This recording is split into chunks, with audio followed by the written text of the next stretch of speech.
43,778 votes, 71.88% of the valid votes. And the valid votes counted thus far were 10,634,084 votes, and invalid votes were at 264,015 votes, carrying 2.42%.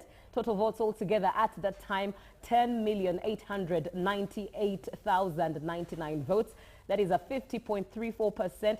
And spoiled votes thereon were at 38,223 votes registered. At 3 p.m., we shall be finding out the total of votes carried from 50,739 polling stations across the country of Uganda. Indeed, the countdown does begin. And as the tension rises, as of course we do expect a number of petitions to take shape in the aftermath of this election cycle. But as UBC TV, we're definitely here to bring you all the stories and up to date. Looking at yesterday's provisional results versus the last provisional results, obviously the numbers went high for each candidate. But as we did hear from the likes of Honorable Shamim Malende, who indeed was just recently, a few hours ago, was announced as the new woman member of parliament for Kampala. She did mention that right now her focus is to fight for the win of presidency for her candidate, Honorable Kyagulanyi, who indeed she believes is being cheated, as she rightfully said, but also she focuses on fighting for the political prisoners, those who are still in prison. You are watching UBC TV here, coming to you live from Nile Avenue. And I'm not alone in studio, therefore this conversation, we're having it here and there, left, right and center. And indeed, Honorable Mike Sebalu comes back to have this conversation with me. Once again, you're welcome and thank you so much for choosing UBC TV this afternoon. An afternoon that is rather quiet on the streets of Kampala as far as I've studied, but also I believe quiet right now as everyone is either biting their fingertips and counting down the minutes left to know who the next president of Uganda is. Honorable Mike Sebalu, once again, thank you so much for joining us on set. Thank you very much. I just want to correct you a bit. Yes, please. When you were referring to Honorable Malende, yes, please. And her desperate speculation about the post-electoral process, where she indicated that she was going to petition the alleged victory, you said, as she rightfully said, no, I think as she desperately speculated, because there's nothing right about that statement. Right. And we need to put it in a good perspective. Right. Now, regarding the situation, there is a big question here. Who will be the next president?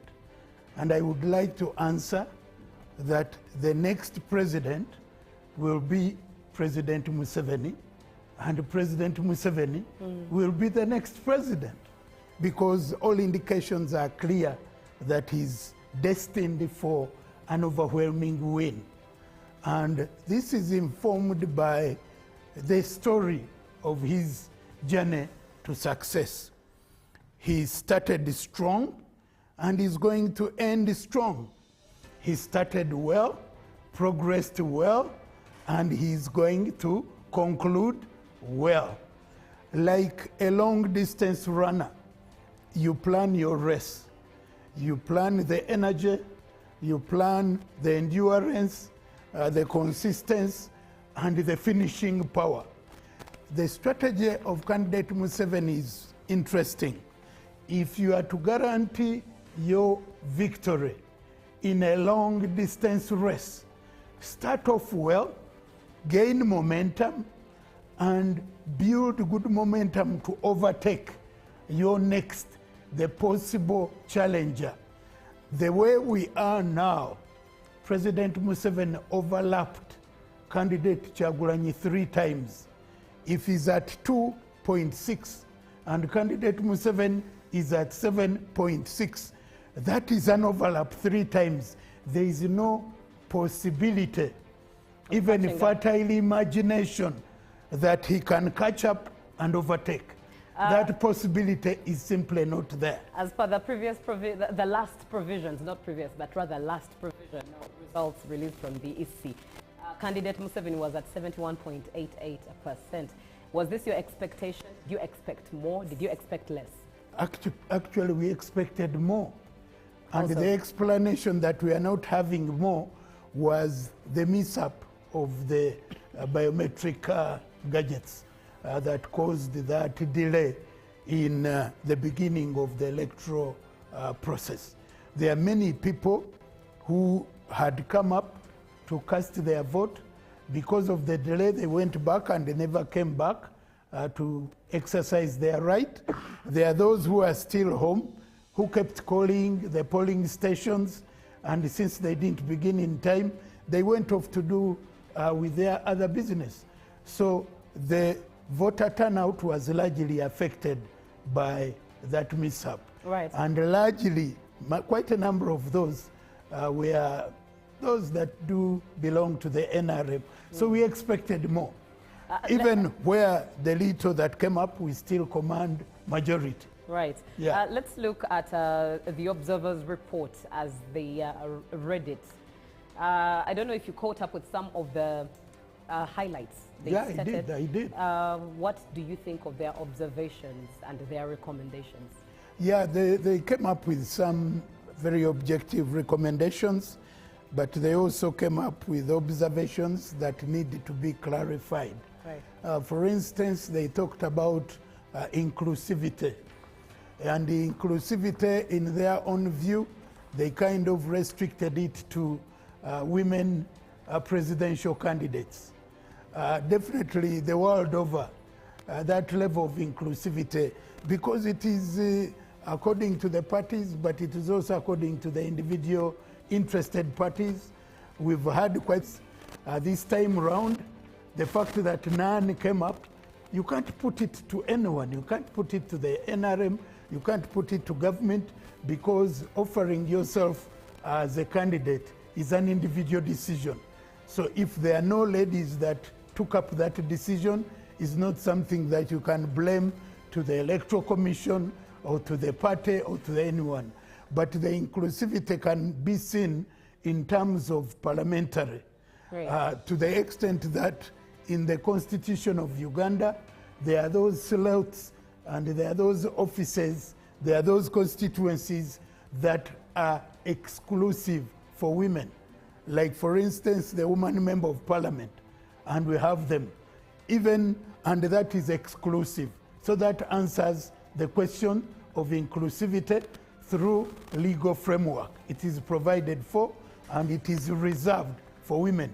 So when you talk about inclusivity, Uganda is an inclusive space where women and affirmative action is guaranteed. When you look at the women, they are provided for. When you look at the youth, they are provided for. When you look at workers, they are provided for. When you look at disabled, they are provided for. In terms of inclusivity, I've not seen or had any jurisdiction in the world that is as inclusive as the Ugandan one, where different aspects of stakeholders are provided for. If anything, the Ugandan policy framework and constitutional framework is like a mirror. Our mirror is such that when you look in there, every image of stakeholder is there in this electoral process. You have the women there, you have the youth there, you have the disabled, you have the workers, you have the veterans, you even have the elderly. So tell me which aspect of the Ugandan polity is not reflected. And this is provided for in our legal framework. So the observers need to appreciate that. If anything, they should be congratulating us and appreciating us for being such an inclusive country where all sections of society are provided for. And they are going to be reflected in different levels of decision making. At the national level, even in the local government, the same principles do apply. So for me, I simply say we are the most inclusive world over. I'm not aware of any country that plays the inclusivity card to the level, the scope, and the spread that we do it. And all that was as a result of the NRM government that is led by President Museveni, and that is part of the gains to be protected. So all those candidates that offered themselves were protecting the gains that were shared by the NRM government under candidate Yoweri Museveni. All right, thank you very much, Honorable Mike Sebalu. Now, on your screen, indeed, as you've seen, Jethro at Lubowa, that is the National Tally Center.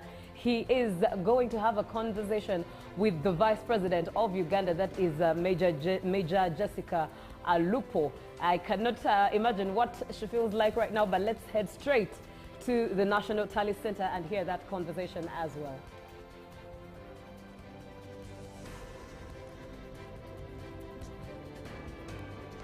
Well, ladies and gentlemen, thank you so much for keeping it UBC.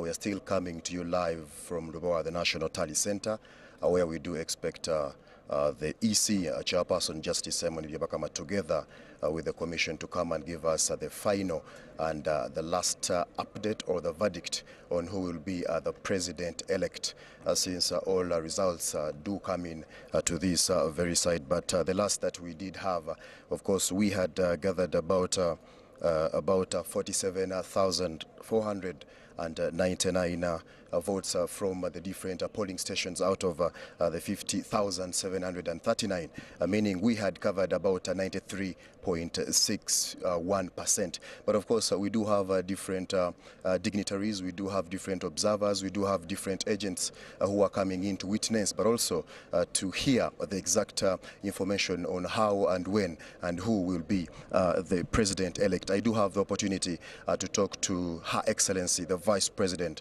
of the Republic of Uganda, Right Honorable Jessica Alupo. She will be telling us her opinion. What does she think? Her Excellency, thank you so much for sparing time. First things first, you went in unopposed as a woman member of parliament to represent Katakwi district again. How did you get to this? How did you make it once again that the people decided that you go back to parliament to represent them? Thank you very much, and good afternoon, viewers. The election process is a process that is very crucial, and therefore all the stakeholders are normally very keen in participating and contributing to the process. Therefore, I would like to start by thanking all Ugandans who have participated in these elections as candidates, as electorate, as mobilizers in different capacities. For the case of Katakwi, I would like to state that my journey on this election process was very interesting. But what I would like to point out is that the elections in Katakwi during the NRM primaries and from the time I got nominated in the national election were very free and fair.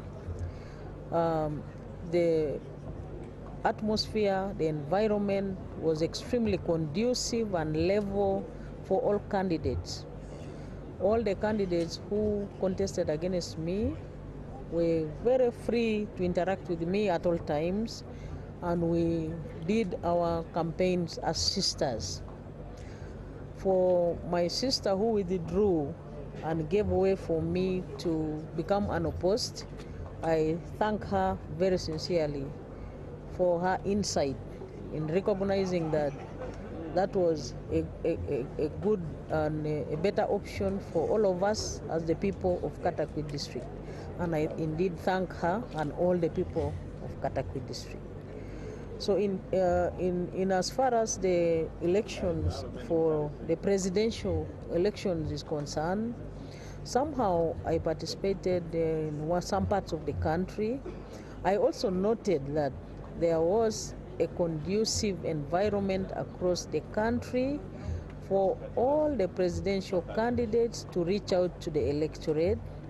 And I noted that all the people of Uganda are now aligned, are now aware and conscious that they must exercise their democratic right to select leaders after every 5 years. And on the election day, as early as 6, 7 o'clock, the people were very many in the polling stations. I thank the people of Uganda for going out to demonstrate that it is possible to freely and democratically elect our leaders after every 5 years. I have seen from the results in the tally so far is that His Excellency President Museveni is leading with 71.8%, and I think it is permissible to congratulate him even at this point as we wait for the final results that are going to be announced. His Excellency the President has presided over the campaigns in a very peaceful and fatherly way. He has presided over the campaigns in a way that was enabling all leaders of different colors to freely mix with the people, and I think we should also pay tribute to him for that. Your Excellency, talking about very many politicians who went through unopposed, there are rumors that very many honorable members of parliament are actually buying out these people. What do you say about this? For that statement that you have just made, I ably responded to the situation for Katakwi district, where my opponent voluntarily withdrew to give way for me to be unopposed in a mutual way, in a way that was not out of coercion, in a way that was out of pressure. My thinking is that that should have been the case for all the candidates that went unopposed.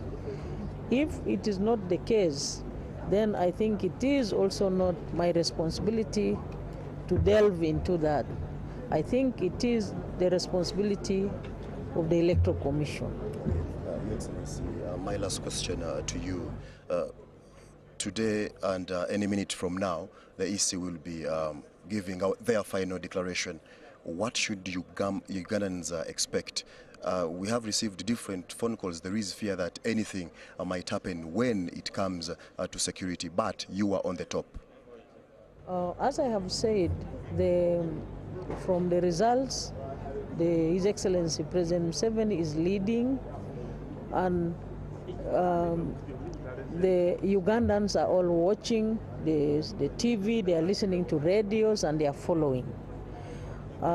It is important for all of us to prepare for the outcome of the elections. In whichever category we belong to, in as far as parties are concerned, I call upon all Ugandans first and foremost to recognize that in any and in every election there is always a winner and those that may not win. But that does not mean the end of the story. We need to recognize that even when we do not win, we remain Ugandans and we remain to offer service to our people. And I have noted one of the strong undertakings that the president has made in the country is unite all of us. So after the outcome of the results that are due to be announced, I call upon all Ugandans to remain united and rally behind the president who is going to be announced so that he can be able to implement the programs for the betterment of all Ugandans. I call upon the security forces also to exercise their right of securing all the people of Uganda under the law. And I want also to persuade all Ugandans to recognize and comprehend the role and responsibilities of the security teams who are deployed. I would like Ugandans to look at them as their own brothers and sisters who are also there to play their role, to ensure that whether the election, after election, we must remain Ugandans and continue conducting our businesses as we have been doing so before the election. Thank you so much, Her Excellency, retired Major Jessica Alupo, for that insight. Ladies and gentlemen, anytime from now, the EC chairperson will be coming in to give us the last update, and we shall be knowing who will be the president-elect anytime from now. For now, I hand over to the broadcast house. Jethro, for that conversation with the Vice President of Uganda about 2:45 p.m.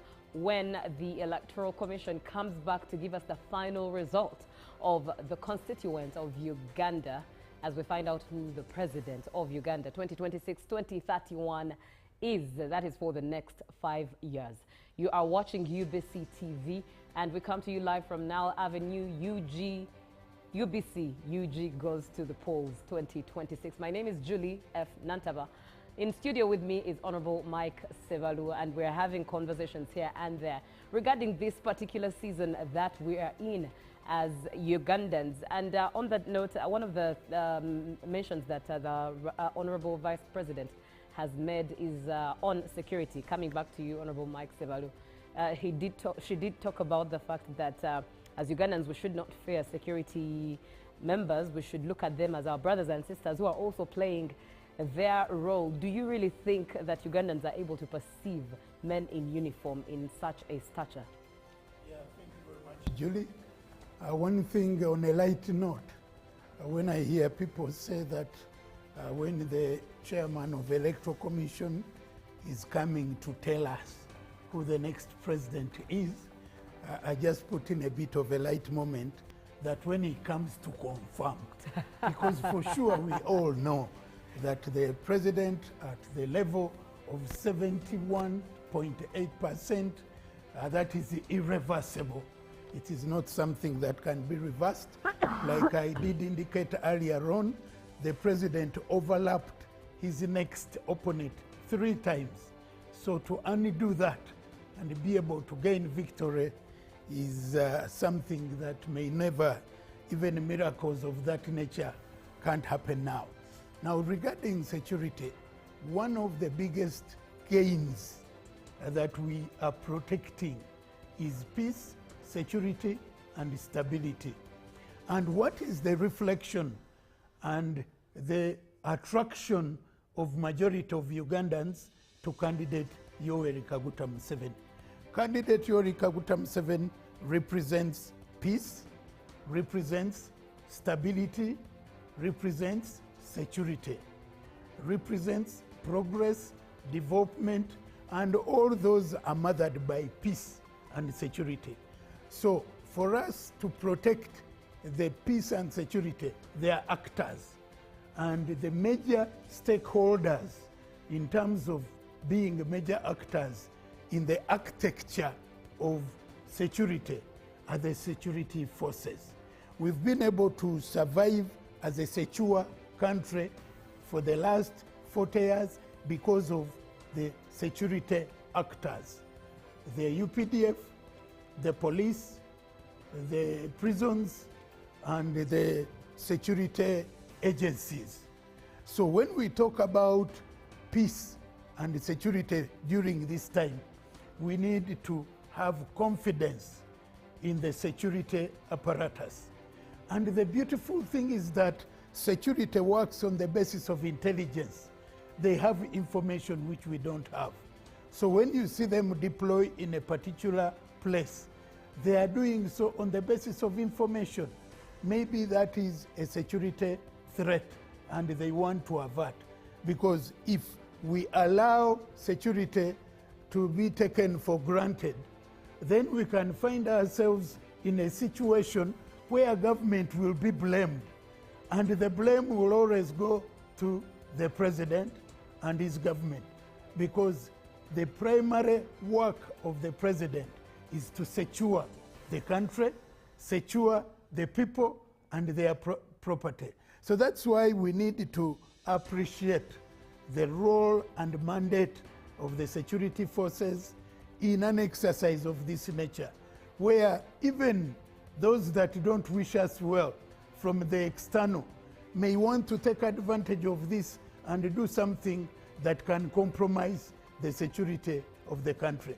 So it is in our interest, it is done in our interest, it is done for us and in our interest. Right, and still on that particular matter of security, moving forward with the next government that is to take on, that is to take Uganda on, what advice do you have? What changes do you think need to be made? What should be done better in terms of governing the nation? When we start with security itself, the perspective on ground seems to be a little different. It seems like security is against the citizens of Uganda. So what do you think the government that is the perspective is by some, but that perspective is projected and championed by some leaders. You know, there are those leaders who only believe that if they've not won, then they would rather let everything go to waste. You know,